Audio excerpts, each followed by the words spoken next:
Hi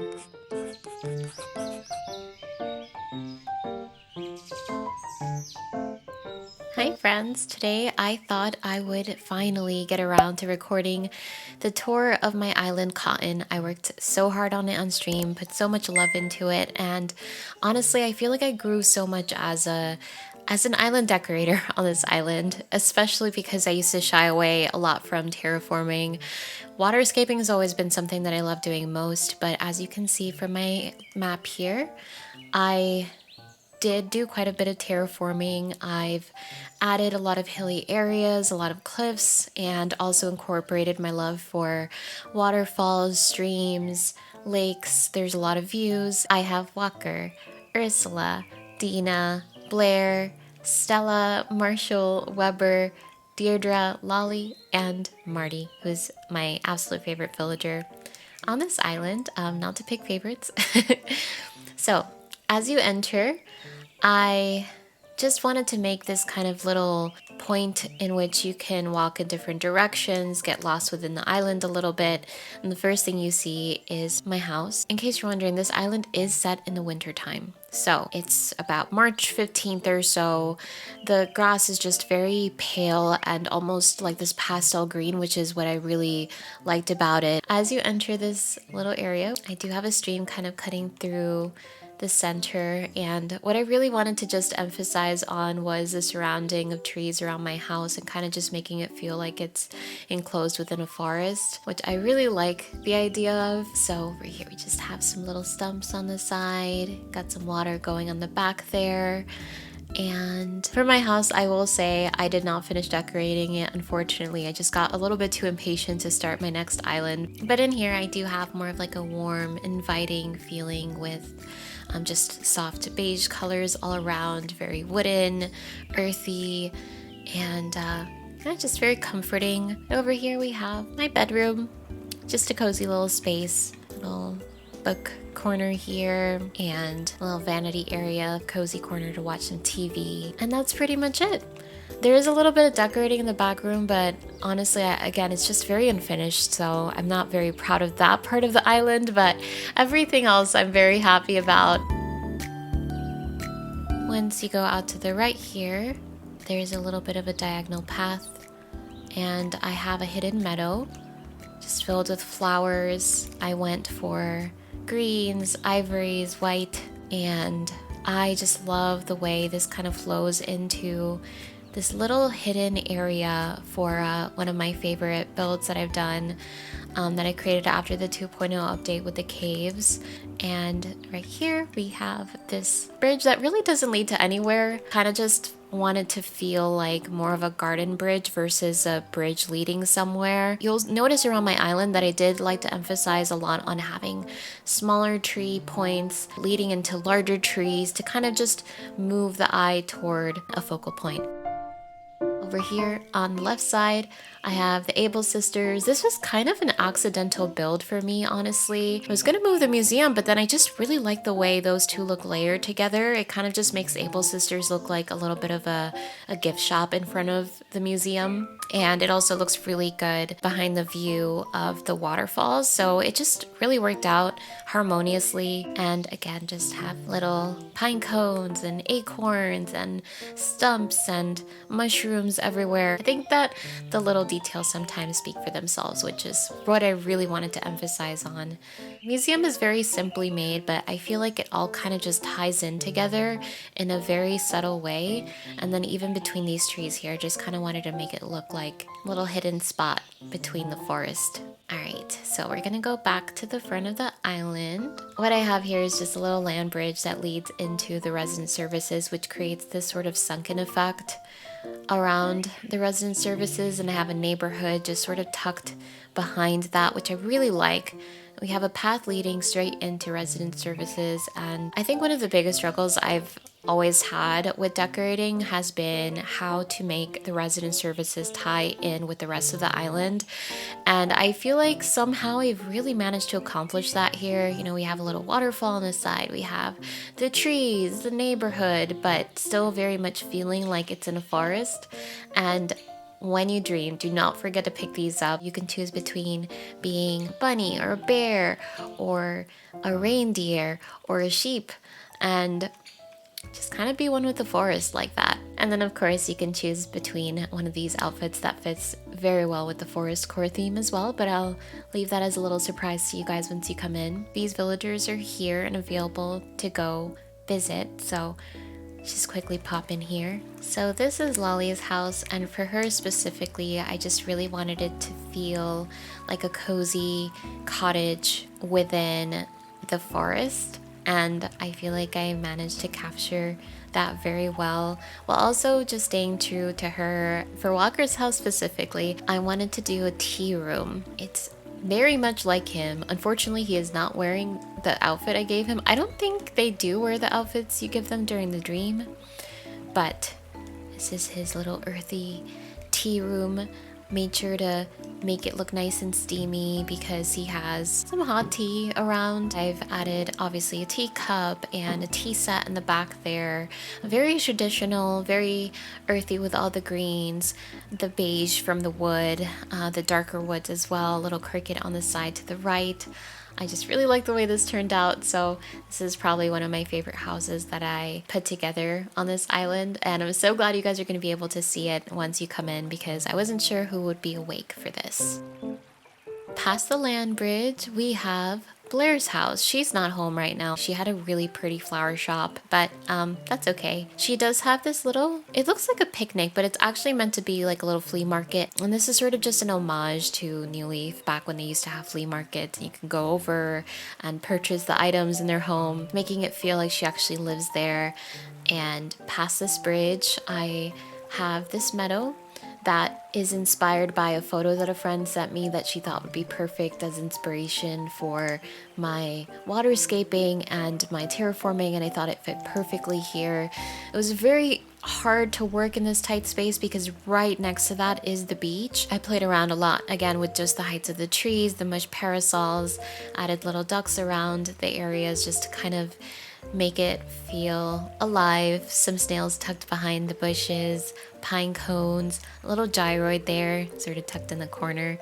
And yeah, this is Deirdre's house here, and also Stella's house. For this space, I made the houses very like pink and bright, but just obviously in like a nice neutral way, which I think pops really nicely with the peaches and the greens of the trees. For Weber specifically, I kind of wanted it to look like a little island sort of off the shore of my island. So there is a lot of waterscaping kind of separating his area. It's sort of hard to see, but I love the way this turned out, and it just kind of makes it look like he has his own little retreat back there.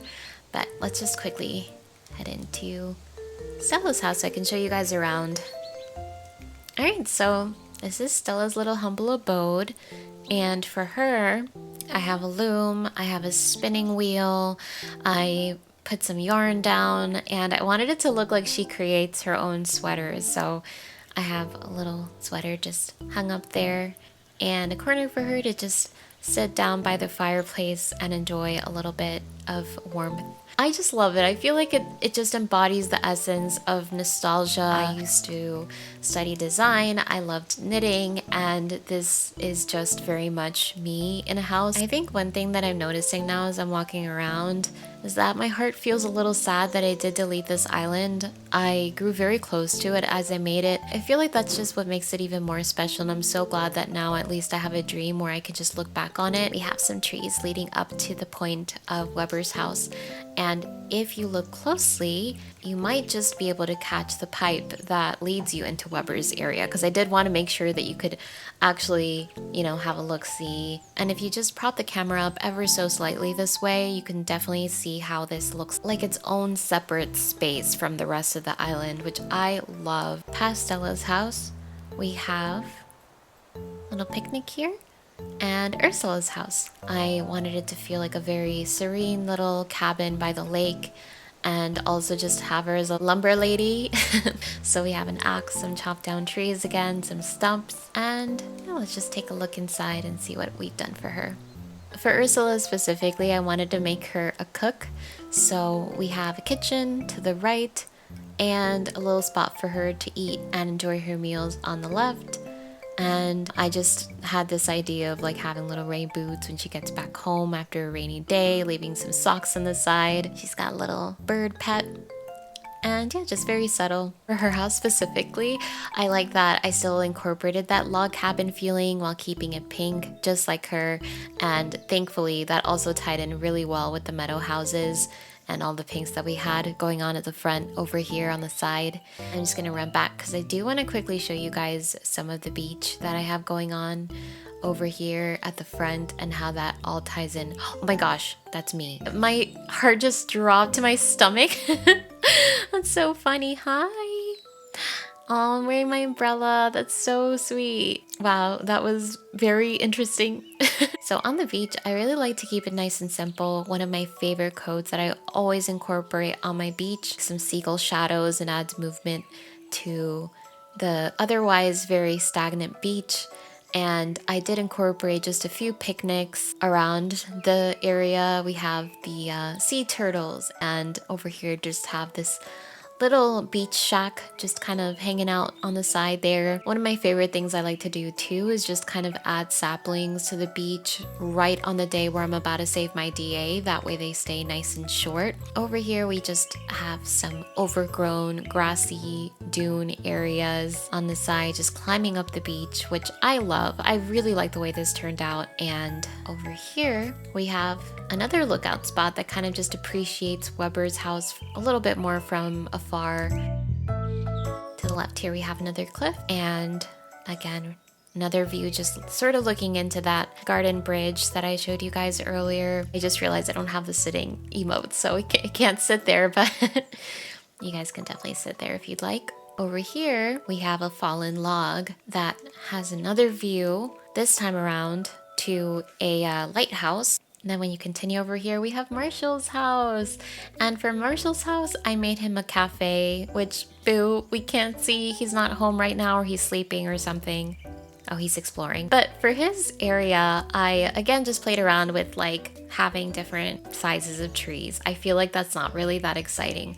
But if you just take a moment to sit here and you take out your camera, you'll see that there's actually a lot of waterscaping, a lot of waterfalls around here. I like the way that looked. I wanted to kind of play around with the direction in which waterfalls typically are placed. And then just past Marshall's house, we have more cliffs back here. As you can see, there's a camping sign just tucked behind those trees there. But if you climb up, is where you'll start to see our campsite. And again, very simple. I incorporated a lot more cedar trees into this build to just make it feel more woodsy, more elevated. Just like in the beginning of the game when you first get into the island, all of the cedar trees are at the very top cliffs. You just hop on here to the side on this log bench. You will really be able to take in the views of all the cliffs and the layering of the different tiers of the cliffs.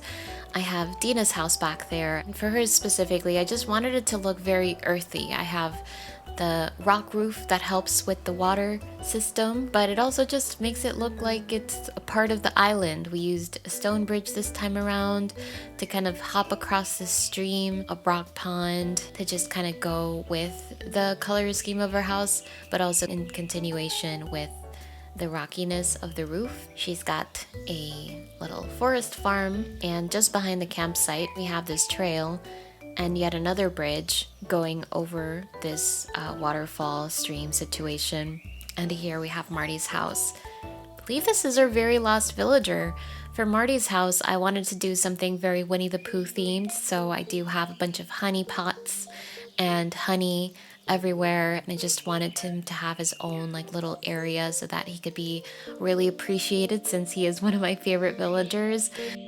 This is Marty's little honey house, and I know these are meant to be jars of orange jam, but I wanted it to kind of look like honey pots in a way. He's a beekeeper and collector of honey, and he's just weighing out some honey back here, having some with his pancakes. definitely feel like he needed something that was a little bit more whimsical and fun. So past Marty's house, we have the very last build on this island, which is my Nook's cranny. I really like the idea of having the Nook's cranny toward the back of the island because it's very unexpected. I struggled a bit with knowing how to fill that space in, and I really like the way it turned out. I'm not really much of a sunken waterfall or even cliff type of person, but I really pushed myself to do something that made sense back here, and I think it turned out really good.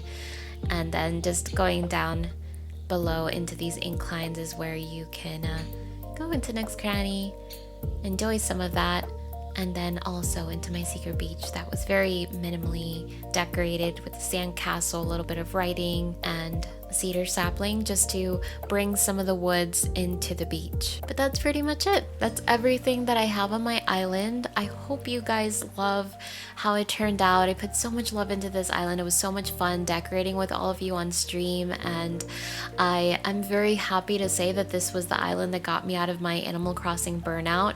I was definitely struggling to get back into the game after a couple months of not playing and really missing it. I think one of the things that I really struggled with was trying to find a game that encapsulated just how beautiful Animal Crossing is, and there really is nothing like it, right? So I'm back to playing again. I'm currently making this vintage village island, a very overgrown, very different because it does have a lot more buildings incorporated into it, a little bit less foresty, but I still wanted to bring some of those landscaping elements into it. So if you'd like to see more from me and want to watch me stream some of that, feel free to hit the subscribe button and also hit the little bell to be notified for whenever I post a video. But thank you so much for watching and for being here, and until next time, bye!